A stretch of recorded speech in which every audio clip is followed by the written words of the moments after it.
នៅថ្ងៃទី1ខែមករាឆ្នាំ1912ក្រុមបដិវត្តដឹកនាំដោយស៊ុនយ៉ាតសេនបានប្រកាសជាធ្វើការបង្កើតរបបសាធារណរដ្ឋមួយឡើងដែលមានស៊ុនយ៉ាតសេនជាប្រធានាធិបតីបណ្ដោះអាសន្ន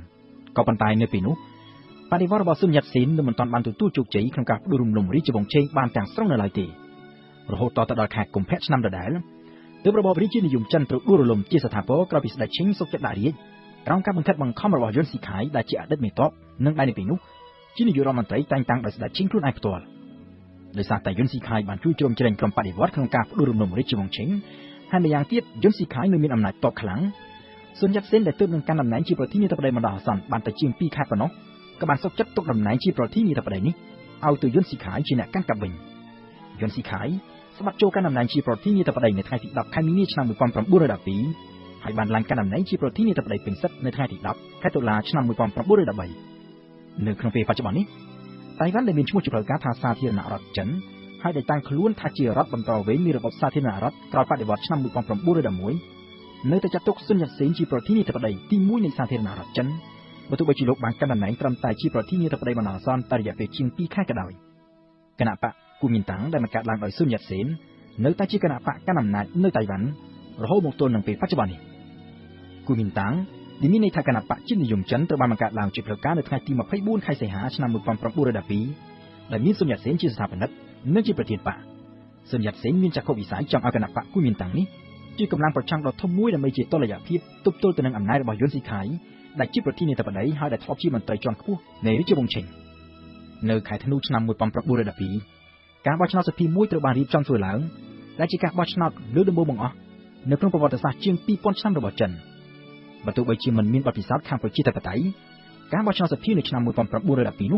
ះបានប្រព្រឹត្តទៅដោយរលូនហើយគណៈបកគូមីនតាំងរបស់ស៊ុនយ៉ាតសេនបានទទួលជោគជ័យយ៉ាងច្រើនរលូកលើគណៈបកណានាទាំងអស់ដែលជាគូប្រជែងដោយរាប់ទាំងគណៈបករបស់យុនស៊ីខៃផង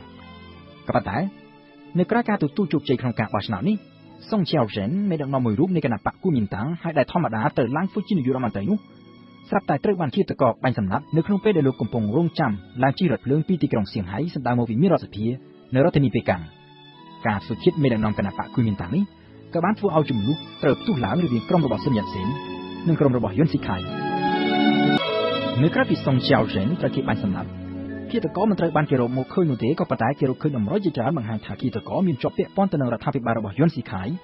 ហើយក្រុមរបស់ស៊ុនយ៉ាតសេនក៏បាននាំគ្នាសង្ស័យថាគឺយុនស៊ីខៃខ្លួនឯងផ្ទាល់ដែលជាអ្នកនៅពីខាងក្រោយការធ្វើឃាតនេះ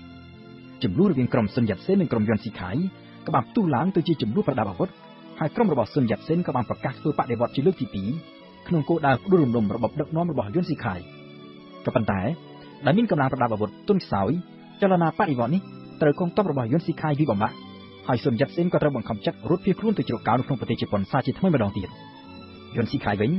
ញក្រោយពីបានយកជ័យជំនះលើក្រុមបដិវត្តរបស់ស៊ុនយ៉ាតសេនក៏បានប្រមូលយកអំណាចរដ្ឋទាំងអស់មកក្តាប់តែម្នាក់ឯងហើយដោយសារតែមានគំនិតចាក់ឫសតែនៅក្នុងរបៀបដឹកនាំតាមបែបរាជានិយមដែលជាបទពិសោធន៍ទទួលបានពីពេលធ្វើជាមន្ត្រីក្នុងរាជវង្សឈិង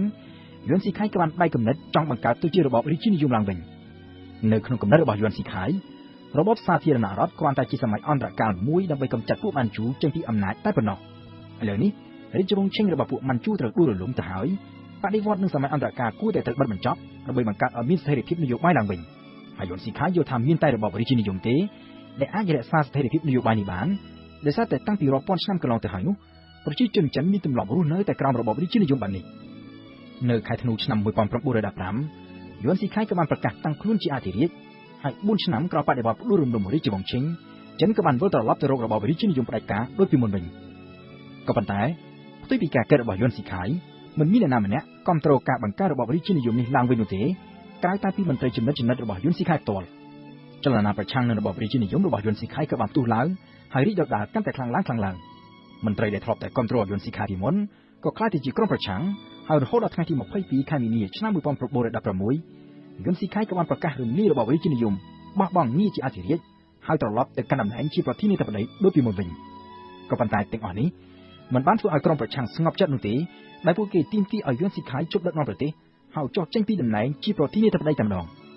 ក៏ប៉ុន្តែយុនស៊ីខៃត្រូវទទួលមរណភាពដោយជំងឺនៅថ្ងៃទី6ខែមិថុនាឆ្នាំ1916ហូរគឺជាងតែ2ខែប៉ុណ្ណោះក្រោយពីបានប្រកាសរំលាយរបបរាជានិយម